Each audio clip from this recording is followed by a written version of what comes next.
आपकी जो मेहनत है वो सफल हुई और पूरी टीम को श्रेय दे रहे हैं आप, धन्यवाद का। क्या कहना चाहेंगे, क्या शुभकामनाएं देना चाहेंगे अपने मित्रों के लिए? मैं सबसे पहले तो सभी देशवासियों को भगवान महर्षि वाल्मीकि प्रकट दिवस की हार्दिक शुभकामनाएं देता हूं और साथ ही गुरु महाराज से ऐसी कामना करता हूं कि हमारे पूरे समाज में उन्नति हो, हमारा समाज जागृत हो और कामयाबी की तरफ अग्रसर हो। और इसी के साथ आज इस लाल किले के ऐतिहासिक मंच से पूरा समाज यहाँ बढ़ चढ़कर सभी ने हिस्सा लिया। इस मंच के माध्यम से मैं सभी का आभार प्रकट करना चाहता हूँ।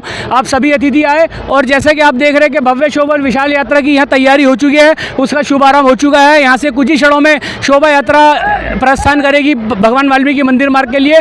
तो आए हुए सभी अतिथियों का मैं धन्यवाद करता हूँ और भगवान वाल्मीकि प्रकट दिवस की एक बार पुनः बहुत बहुत बधाई, शुभकामनाएं। राम परिवार और वाल्मीकि के रूप में देखिए कितने सुंदर भव्य झांकी है।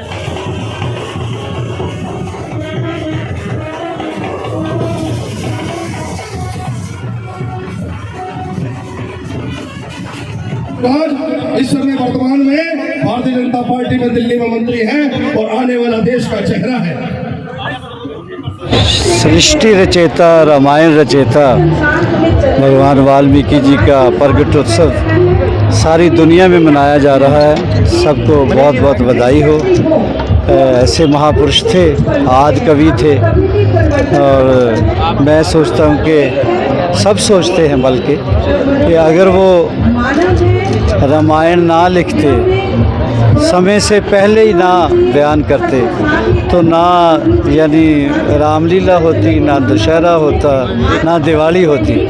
आज ये जो हम त्यौहार मनाते हैं या हिंदुत्व की बात करते हैं, ये सिर्फ वाल्मीकि भगवान जी की कृपा से। धन्यवाद। देखिए, भारतवासियों को सबको मैं बहुत बहुत बधाई देता हूँ। आज भगवान महर्षि वाल्मीकि जी का जन्मोत्सव है, प्रकट उत्सव है और महर्षि वाल्मीकि का ऋण भारतवासी कभी नहीं उतार पाएंगे, क्योंकि उन्हीं के प्रयासों के कारण हमको भगवान राम के उस महान चरित्र और उनके महान व्यक्तित्व का हमारे को दर्शन हुआ है, जिसके कारण हम उनको मर्यादा पुरुषोत्तम बोलते हैं और जिसके कारण हम उनको मानवता का पूरी आदर्श मानते हैं। तो मैं समझता हूँ कि महर्षि वाल्मीकि का जीवन तो ऐसा है, वो तो साक्षात भगवान ब्रह्मा जो सृष्टि के रचयिता हैं, उनके जो है वो रूप हैं, दूसरे रूप हैं। और जिस तरह से हम भगवान राम को विष्णु का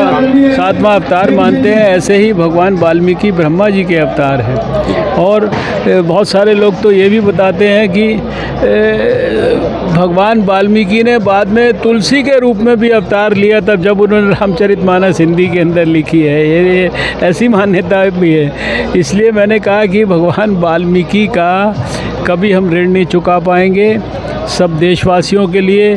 और वो खाली वाल्मीकि समाज के नहीं, वो पूरे हिंदू समाज के, पूरे देश के, पूरी मानवता के आदर्श पुरुष हैं, भगवान हैं वो एक। धन्यवाद। का प्रकट उत्सव पूरे देश और हर भारतीय के लिए बंधुत्व का, प्यार का और एकता का संदेश देता है। महर्षि वाल्मीकि जी की जयंती है और उसके लिए ये विशाल आयोजन किया गया है और मैं जिन्होंने भी इसका आयोजन किया है उनको बहुत साधुवाद देती हूँ, मुबारकबाद देती हूँ कि वाल्मीकि जी, महर्षि वाल्मीकि जी एक ऐसे शिल्पकार थे जिन्होंने राम की अलख जगाई और उन्होंने सारी दुनिया के लिए एक उदाहरण पेश की कि व्यक्ति का कभी भी परिवर्तन हो सकता है। अगर उसमें इच्छा शक्ति है तो वो राजा से रंक बन सकता है, रंक से राजा बन सकता है और दुनिया को भी बदलने की दिशा दे सकता है। आज वाल्मीकि समाज ने जो ये सम्मान समारोह आयोजित किया है, ये आज हम इसलिए यहाँ पे आए ताकि हम उनको सम्मान दे सकें। 1857 की क्रांति में, गंगा के युद्ध में 4350 वाल्मीकि समाज के लोगों ने नाना साहेब पेशवे, हमारे काका साहेब के साथ शहादत की है, अंग्रेज़ों के जड़ें हिला दी हैं, उनके दांत खट्टे कर दिए हैं। तो ऐसे महान समाज का अगर हम ऋण न चुका पाएँ, उनकी शहादत को सही तरीके से श्रद्धांजलि न दे पाएँ, तो ये हमारे लिए बड़े शर्म की बात होगी। जय भगवान भारत की आत्मा राम और अगर हिस्ट्री से राम गाथा को रामायण के शब्दों में पिरोया है तो सबसे पहले आदि कवि महर्षि वाल्मीकि। बहुत कुछ बोलने के लिए बहुत कुछ है, मगर ये राजनीतिक मंच नहीं है। मैं सबसे पहले धन्यवाद दूंगा नई सड़क से जो आप कमेटी के सारे अध्यक्ष और सारे सदस्यों को मंडी से जिस प्रकार से कई वर्षों से प्राचीन चलता आ रहा है, या मंदिर मार्ग पर समाप्त जो वाल्मीकि जयंती का जो हो रहा है, मगर इसको मैं आप सबको कमेटी को दिल से आभार और धन्यवाद दूंगा कि हर कार्यक्रम को मनाने का आप लोग जिस प्रकार से निरंतर कार्य करते आ रहे हैं और आगे भी आप लोगों से नई जनरेशन। बहुत ही हर्ष का विषय है कि समस्त दिल्ली प्रदेश की 150 से ज़्यादा कमेटियां एक साथ मिलकर इस भव्य शोभा यात्रा का आयोजन करती हैं।